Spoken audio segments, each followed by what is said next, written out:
সুপ্রিয় দর্শক, আসসালামু আলাইকুম। রিফা রান্নার রেসিপি থেকে সবাইকে স্বাগতম।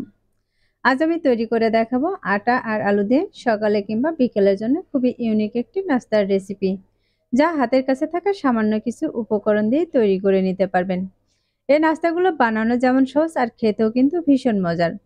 একবার বানালে বারবার বানাতে চাইবেন। আশা করছি আমার আজকের রেসিপি আপনাদের কাছে খুবই ভালো লাগবে। রেসিপি ভালো লাগলে ভিডিওতে একটি লাইক দিয়ে শেয়ার করার অনুরোধ রইল। আর আমার চ্যানেলে নতুন এসে থাকলে চ্যানেলটি সাবস্ক্রাইব করে আমাকে সাপোর্ট করবেন। তাহলে আর কথা না বাড়িয়ে এবার চলে যাচ্ছি মূল রেসিপিতে। আজকের এই রেসিপিটি বানানোর জন্য একটি মিক্সিং বলে দিয়ে দিচ্ছি আমি 1 কাপ পরিমাণে আটা। আপনারা চাইলে কিন্তু এখানে ময়দাটাও নিয়ে নিতে পারেন। তার সাথে দিয়ে দিচ্ছি সামান্য পরিমাণে লবণ। আর দিয়ে দিচ্ছি 1 টেবিল চামচ পরিমাণে রান্নার তেল। এখন তেল দেওয়ার পর এই আটাটাকে আমি তেলের সাথে খুব ভালোভাবে মিশিয়ে নিব। দেখতে পাচ্ছেন, এটাকে কিন্তু আমি হাত দিয়ে ঘষে ঘষে খুব ভালোভাবে ময়াম করে নিয়েছি। আর এই আটাটা ভালোভাবে ময়াম করে নিলে এই নাস্তাগুলো কিন্তু খুবই মুসমুসে হবে। এগুলো মাখানোর পর দেখেন এরকম মুঠি করে নিলে কিন্তু মুঠি হয়ে আসবে। সে পর্যায়ে বোঝা যাবে এগুলো কিন্তু ময়াম করে নেওয়া হয়ে গেছে। এখন এর মাঝে দিয়ে দিচ্ছি আমি পরিমাণ মতো পানি। এখানে পানিটা কিন্তু খুব বেশি দিব না। অল্প করে পানি দিয়ে একটি ডো তৈরি করে নিব। ডোটা যদি শক্ত মনে হয় তাহলে আরেকটু পানি দিয়ে দিতে পারেন। আমি এবার এগুলোকে খুব ভালোভাবে মাখিয়ে একটি ডো তৈরি করে নিব। দেখতে পাচ্ছেন, আমি কিন্তু হাত দিয়ে ঘুরিয়ে ঘুরিয়ে খুব সুন্দর করে একটি ডো তৈরি করে নিয়েছি। আমরা রেগুলার যে রুটি বানানোর জন্য ডো তৈরি করি সেরকমই কিন্তু একটা ডো বানিয়ে নিয়েছি। এ পর্যায়ে কিন্তু এটা তৈরি করে নেওয়া হয়ে গেছে। এখন আর পুরো দিয়ে দিচ্ছি আমি 1 টেবিল চামচ পরিমাণে রান্নার তেল। এই তেলটা দিয়ে আমি ডোয়ের চতুর্পাশে কিন্তু খুব সুন্দরভাবে লাগিয়ে নিব। এই তেলটা দিলে কিন্তু এই ডোটা আরো অনেকটাই সফট হয়ে যাবে। এবার দেখতে পাচ্ছেন, আমি কিন্তু হাত দিয়ে ঘুরে ঘুরে চতুর্পাশে তেলটা লাগিয়ে নিয়েছি। এবার ঢাকনা দিয়ে এটাকে ঢেকে রেখে দিব 10 মিনিটের জন্য। আমি এখন একটি পুর তৈরি করে নিব। তার জন্য একটি ফ্রাই প্যানে দিয়ে দিচ্ছি 1 টেবিল চামচ পরিমাণে রান্নার তেল। আর তার সাথে দিয়ে দিচ্ছি কিছু আদা আর রসুন কুচি। এর নাস্তাগুলোর সাথে কিন্তু আদা রসুনটা কুচি করে দিলে এগুলো খেতে ভালো লাগে। এখন এগুলো তেলের সাথে 1 মিনিটের মতো ভেজে নেব। এগুলোকে কিন্তু খুব লাল করে ভাজবো না। তার সাথে দিয়ে দিচ্ছি বড় সাইজের একটি পেঁয়াজ কুচি। পেঁয়াজটাকে তেলের সাথে 1 মিনিটের মতো ভেজে নেব। আর এই পেঁয়াজটাও কিন্তু খুব লাল করে ভেজে নেওয়ার প্রয়োজন নেই।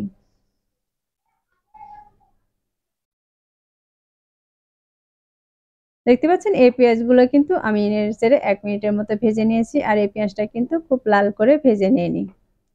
এ পর্যায়ে কিন্তু আমার এই পেঁয়াজটাকে ভেজে নেওয়া হয়ে গেছে। এখানে আমি 2টি আলু ভালোভাবে কেটে পরিষ্কার করে ধুয়ে নিয়েছি। আর এই আলুগুলো কিন্তু একটু টুকরো করে কেটে নিয়েছি। এখন এগুলোকে তেলের সাথে একটু ভেজে নিচ্ছি। দিয়ে দিচ্ছি স্বাদ মতো লবণ। আর তার সাথে দিয়ে দিচ্ছি সামান্য পরিমাণে ধনিয়া গুঁড়া। দিয়ে দিচ্ছি সামান্য পরিমাণে হলুদের গুঁড়া। আর তার সাথে দিয়ে দিচ্ছি আমি সামান্য পরিমাণে লাল মরিচের গুঁড়া। এখানে মরিচের গুঁড়াটা বা আপনাদের পছন্দ অনুযায়ী কিন্তু দিয়ে দিতে পারেন।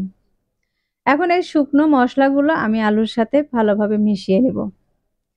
দেখতে পাচ্ছেন, এ পর্যায়ে কিন্তু আমি আলুর সাথে এই শুকনো মশলাগুলোকে খুব ভালোভাবে মিশিয়ে নিয়েছি।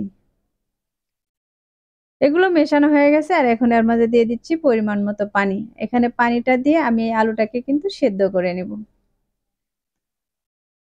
পানির সাথে এগুলোকে দিয়ে একটু মিশিয়ে নিয়েছি। আর এবার ঢাকনা দিয়ে ঢেকে রান্না করব যতক্ষণ পর্যন্ত পানিটা কমে না যায়। এবার আমি ঢাকনাটাকে উঠিয়ে নিচ্ছি। আর এখানে দেখতে পাচ্ছেন পানিটা কিন্তু একদম শুকিয়ে গেছে। এ পর্যায়ে এটাকে আবারও কিছুক্ষণ কিন্তু এভাবে নেড়েচেড়ে একটু ভেজে নেব। এই আলুগুলো কিন্তু খুব বেশি ভাজার প্রয়োজন নেই। দেখতে পাচ্ছেন, এগুলো কিন্তু একটু নেড়েচেড়ে ভেজে নিয়েছি। আর এর মাঝে দিয়ে দিচ্ছি আমি 2টি কাঁচামরিচ কুচি।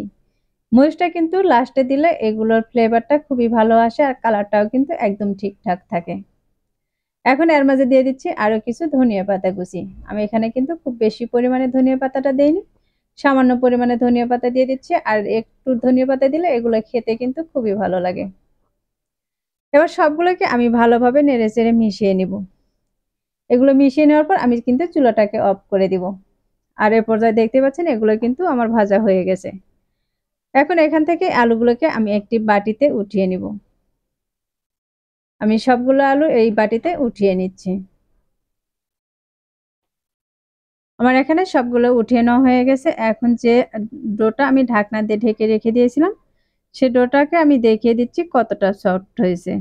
তাহলে দর্শক দেখতেই পাচ্ছেন এই ডোটা কিন্তু এখন অনেকটাই নরম হয়েছে। এগুলোকে হাত দিয়ে আমি আরো কিছুক্ষণ কিন্তু মথে নিয়েছি।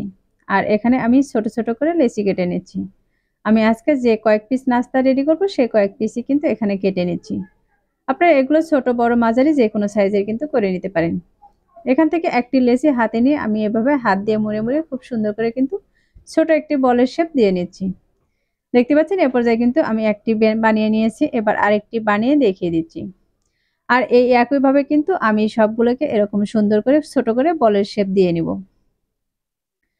দেখতে পাচ্ছেন আমি কিন্তু এভাবে সবগুলোকে বলের শেপ দিয়ে নিয়েছি। এখন এখান থেকে একটি লেচি আমি হাতে নিয়ে বোর্ডে নিয়ে নিব। এবার বোর্ডের লেচিটাকে দেওয়ার পর আমি এর উপরে সামান্য পরিমাণে শুকনো আটা ছড়িয়ে দিচ্ছি, যেন এগুলো রুটি বানানোর সময় বোর্ডের সাথে লেগে না যায়। এবার হাত দিয়ে চেপে একটু বড় করে নিচ্ছি।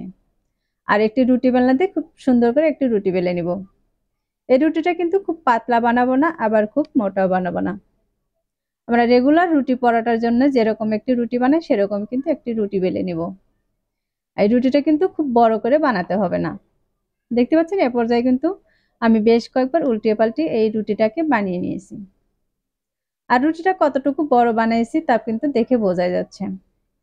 এখন যে আলুর পুরটা আমি রেডি করে রেখেছিলাম সেই আলুর পুরটা আমি এখানে দিয়ে দিচ্ছি।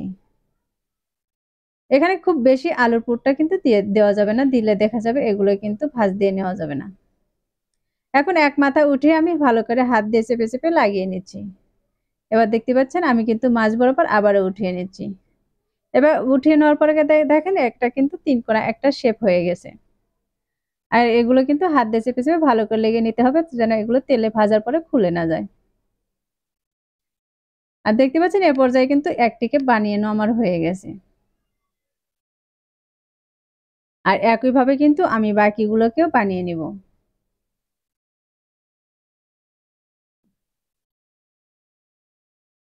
এবার আমি সবগুলো নাস্তা কিন্তু এখানে বানিয়ে নিয়েছি, এগুলো এখন তেলের মাঝে দিয়ে ভেজে নেব। আর দেখতে পাচ্ছেন এই নাস্তাগুলো দেখতে কতটা সুন্দর দেখা যাচ্ছে, আর এগুলো খেতেও কিন্তু ভীষণ মজার হয়।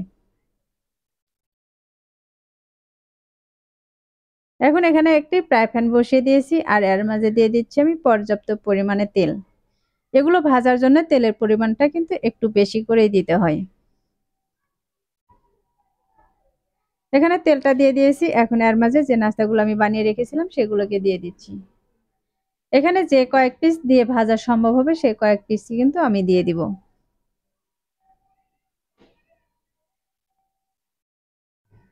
তাহলে দর্শক দেখতে পাচ্ছেন এখানে কিন্তু আমি বেশ কিছু দিয়ে দিয়েছি, আর বাকিগুলো কিন্তু পর্বে ভেজে নেব। এখন এর উপরে আমি গরম তেল ছিটিয়ে দিচ্ছি, আর এক পাশে একটু শক্ত হয়ে আসলে এগুলোকে আমি উল্টিয়ে নিব। এইগুলো কিন্তু খুব গরম তেলে দেওয়া যাবে না, হালকা তেলটা গরম হয়ে আসলে তারপরে এই নাস্তাগুলো কিন্তু দিয়ে দিতে হবে। আর এগুলো কিন্তু মিডিয়াম আছে 3 থেকে 4 মিনিটের মতো ভেজে নিতে হবে। 3 থেকে 4 মিনিট ভাজার পর দেখেন এগুলোর গায়ে কিন্তু খুব সুন্দর একটি কালার চলে এসেছে। যখন সবগুলোর গায়ে এরকম লাল ব্রাউন কালার চলে আসবে তখন কিন্তু আমি এগুলোকে উঠিয়ে নিব। এবার একটি ছাঁকনি দিয়ে তেল ঝরিয়ে এগুলোকে উঠিয়ে নিচ্ছি। আর এগুলো পরিবেশন করে দেখিয়ে দিচ্ছি এগুলো দেখতে কতটা সুন্দর হয়েছে।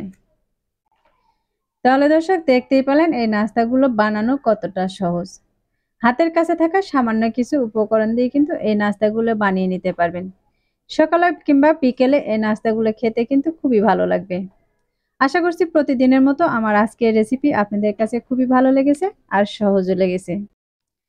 আমার রেসিপিগুলো ভালো লাগলে ভিডিওতে একটি লাইক দিয়ে শেয়ার করার অনুরোধ রইল। রেসিপিটি অবশ্যই বাসায় একবার ট্রাই করবেন। আর আমাকে কমেন্টে লিখে জানাবেন আমার আজকের রেসিপি আপনাদের কাছে কেমন লেগেছে।